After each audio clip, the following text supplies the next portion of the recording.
You have said that an entire team could be adjusted within, say, an hour. For instance, a baseball team. That's, I don't know, 18 players or something like that. Explain that a little better, because clearly not everybody on the team is going to have a sports injury at the time. But you're saying that preventive is performance enhancing as well. Is that right? That is correct. What I'm saying is that every single person on a team has spinal stress. And as a result of that spinal stress, there are going to be certain joints that are impacted more than other joints. So, for instance, simple spinal stress would be relative to, say, an athlete that has very high standards, and every time they play, they have to outperform the prior performance, and how that sets up an expectation, and then how that need to constantly improve sets up a stress.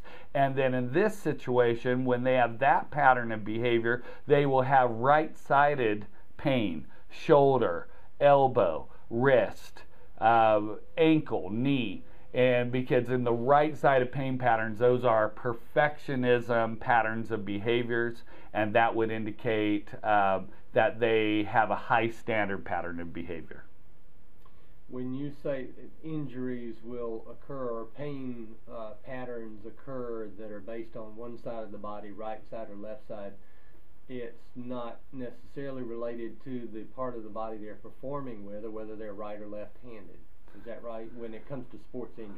Well, when I'm talking about right and left side, I'm talking about how a right-sided pain pattern would be different from a left side. There's a different behavioral component associated with a left-sided problem as compared to a right-sided problem. And as I said a moment ago, the right-sided problems are expectation profiles, and so they have heard a message, if you do something, do it right. They interpret that message to mean perfect. Then they go on their journey to attain it. Once attained, they set a higher level of expectation. And if you ask them at what point is it enough, their answer is always the same: it's never enough. So, I did not use so, that's a follow-on. When you are adjusting athletes on with right side pain versus left side pain, the sports injury solution from you is not, it sounds like, merely mirroring, in other words, doing exactly the opposite technique on the opposite side. You really take a different approach to right side injuries versus left side. Is that correct? The approach is slightly different, okay, but the behavioral awareness is very different.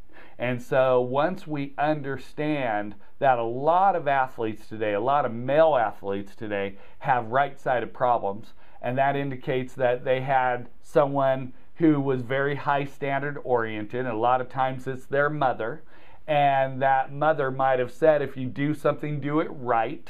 And then they interpret that to mean perfect, and perfect means flawless or without flaw. And so they take that into their life, and that means that everything they do, they look to improve upon it. And what we want people to do is we want them to celebrate their greatness.